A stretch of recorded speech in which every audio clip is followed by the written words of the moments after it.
wala na, tinapos na po agad ni Congressman Erwin Tulfo. Sinunog na agad yung mga binabato sa kanya mga intriga nito po mga kalaban niya sa politika, especially yung mga DDS vloggers na takot dahil magmula po last year hanggang ngayon mga kaibigan, number 1 pa rin po si Congressman Erwin Tulfo sa listahan ng mga kakandidato sa pagkasenador. Ano yung mga binabatong topic sa kanya? Hindi niya po tinanggi mga kaibigan. Inamin po niya, yes, sabi po niya, I was once an undocumented alien. Illegal ako nagtrabaho, nag-TNT ako sa Amerika for 10 years. Pero po, that time, yun po ay yung panahon pa na sila po'y mahirap pa. They started from the bottom. Sinuwerte man sila nung 90s dahil syempre naging tanyag na broadcaster, yung mga magkakapatid. Pero po, they started, 10 sila magkakapatid. Ang tatay po nila ay sundalo. That time daw, ang sweldo ng sundalo ay hindi pa sapat. Ang nanay po nila ay housewife. Wala pong trabaho mga kaibigan. Kaya nung siya po'y nagkaanak, napilitan po siyang makipagsapalaran, dumiskarte, mag-hustle sa Amerika mga kaibigan. And I'm sure, halos po lahat kayo dito na, lalo na yung mga OFW at ilang kong kaibigan na nagtatrabaho dyan sa Amerika, yung iba, yung tinatawag na TNT, makaka-relate kayo sa kanya. Proud po siya. Sabi po niya, proud ako sa sarili ko na once upon a time, nagawa ko yun. Although proud ako, pero hindi ko pinagmamalaki, hindi ko pinangangalandakan. Sino ba naman nag-TNT na ipapangalandakan mo na nag-TNT ka? Tama, mali? Tama naman, di ba? Although proud siya na once upon a time sa buhay niya, dinanas niya yun, hindi niya pinapangalandakan. Bakit po? Ginawa niya po yun hindi para sa kanyang sarili. Ginawa niya po yun para po sa kanyang pamilya. May anak na po siya, may partner siya. Nakipagsapalaran po siya sa Amerika para po maitawid. May ahon po sa hirap ang kanyang pamilya. Pagbalik niya po dito, yun, sinuwerte. Di ba? Naging sikat na mamamahayag. Kaya po ito na siya ngayon. 'Di ba? Sa kanila po mga Tulfo brothers, nagsimula po yung public service, may mga action center sila. Sa kanila po nag-originate yun mga kaibigan, sila po ang pioneer niyan.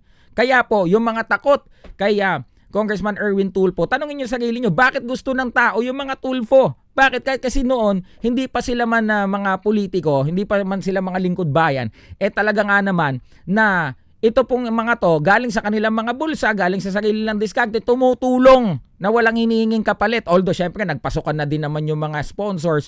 Ano na lang yan, icing on top of the cake na lamang yan. Pero mga kaibigan, there is a reason behind.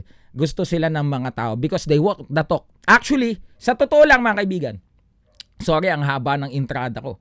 Sa totoo lang mga kaibigan, sa ginawa po nito ng honesty ni Congressman Erwin Tulfo, lalo pa siyang lalakas nito. Saludo po sa inyo, Congressman Erwin Tulfo. Bakit?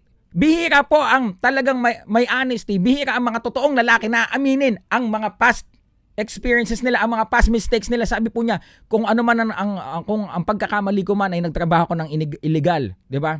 Naging undocumented alien ako. 'Yon, inaamin ko 'yon. Pero nakaraan na 'yon. Ang mahalaga, ano ang mahalaga ngayon? What he can offer to the table. Kayong mga DDS vloggers, kayo na mga salita ng salita, anong ambag nyo?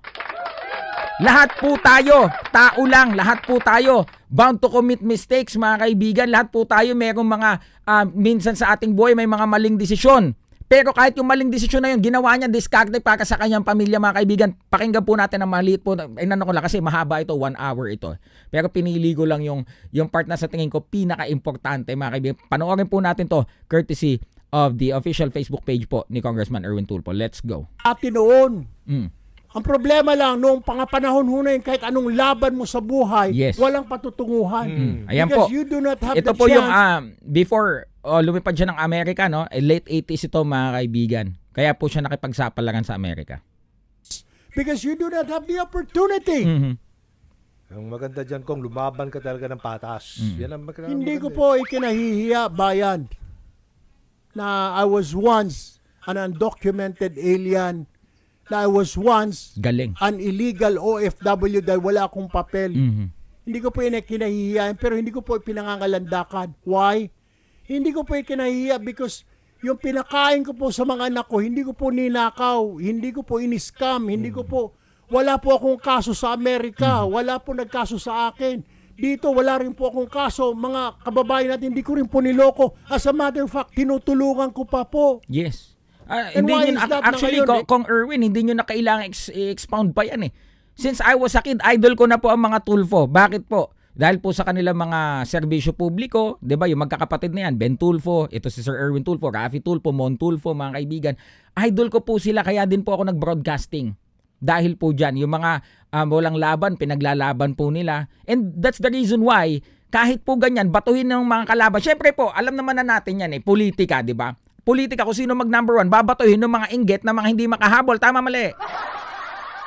Lalo na itong mga DDS vloggers na ito, na inggit. Bakit? Number 1 po si Congressman Erwin Tulfo Batuhin nga natin. Ang babaw nga actually ng bato nyo Pero yung ginawa nyo, mas nakatulong pa para mas lalong lumakas, mas lalong respetuhin si Congressman Erwin Tulfo. Bakit? Hinahangaan pong lahat ng taong bayan, ng sangkatauhan, ang isang tao na marunong tumanggap ng kanyang pagkakamali. Harapin ito, taas noo, na harapin at tanggapin ang kanyang mga dating mga nagawa. Tama man yan umali. Pero po ano pong importante? Kung ano po ang present. Hindi ba? Diba? Ano po sabi niya? I was once an undocumented alien. Hindi ko po tinatanggihan. Palakpakan niyo po ang honesty ni Congressman Erwin Tulfo. Bakit? Alam ko po yung mga kaibigan natin na nasa Amerika ngayon na nagti-TNT. Alam ko pong nagtatrabaho din kayo, hindi po para sa inyong mga sarili. I know that you're hustling for your family. Sabi nga po ni Kong Erwin, sinuwerte lang sila. Pagbalik niya dito sa Pilipinas, di ba, naging bahagi siya ng ABS-CBN, nagkapangalan siya, nagtayo siya ng mga action center, doon sila nakilala. Kaya ngayon, naiinggit kayo. Bakit napakalakas ng mga tulpo? May tulpo na senador, si Senator Raffy. Tapos sasabihin nyo, tapos 2 tulpo na naman tatakbo. Bakit mayroon ba tayong pamantayan na pag magkakapatid, bawal na? Ang tataas nila sa survey, bakit kanyo? Yun po ang resulta, yun po ang output ng ginagawa nila dekada na dito po sa ating bansa, mga kaibigan. Inggit kayo, let's have a healthy competition. Tingnan natin kung kaya nyo gawin yung mga ginagawa nila. Tama?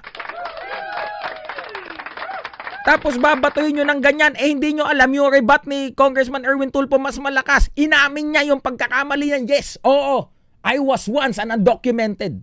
Yan, talaga inaamin ko, nagkamali ako.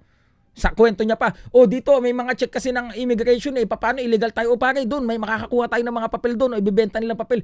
Bakit po sila nag-end up doing that? Because that time wala pa po silang kaperahan Ngayon po, yes, blessed na sila, sikat na sila. Pero that time, normal lang din siyang Pilipino, kagaya ng mga kaibigan natin ngayon sa Amerika na kahit mali na mag-TNT, ginawa nila yun para sa kanilang pamilya. Kaya po kahit ganyan, mga kaibigan, mas lalo po akong sumaludo dito po kay Congressman Erwin Tulfo. O kaya nawaw mali kayo mga DDS, lalong lalakas to si Congressman Erwin Tulfo. Pakinggan pa po natin. Walang kredibilidad, walang karapatan magsilbi. Why? Isa lang po akong Pilipino. I'm an ordinary guy. Gusto ko lang po makatulong. Gusto lang po namin makatulong. Gusto ko po, kailangan po kapit sa patalim. I have to survive. I have to take care of my 2 kids and my girlfriend, my wife before. That's why this was heartfelt. Kung may pera ho ako, I wouldn't have gone. Yes. I wouldn't have left. Hindi lang si Erwin Tulfo. Kahit yung mga kababayan natin na nasa Amerika nagti-TNT, do you think if they have enough money, do you think they will do that? Tingin nyo ba kung hindi naghihirap ang kanilang mga pamilya, gagawin nila yan? Ginagawa nila yan. They are sacrificing themselves for the sake of their family.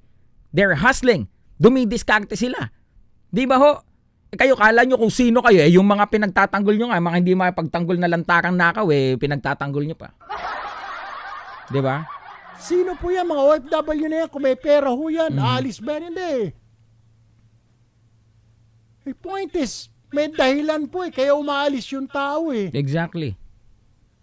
Lahat ho may dahilan ano kayo ngayon? Special shoutout, Maharlika na yan, nakapangasawa daw ng mayamang apam. Hindi sila alis. Yun ang masama ba Sasabihin, panluloko. Anong panluloko? Yung pinakain ko sa mga anak ko, pinag-aral ko, galing po sa pawis ko. Yes. I work hard. Ayan po. I work 12 hours, Grabe, 16 hours. Very heartfelt message po from Congressman Erwin Tulfo. At kagaya po ng sabi ko kanina, yung mga pambabato sa kanya ng mga kalaban niya kasi hindi makahabol, number 1 pa rin si Congressman Erwin Tulfo.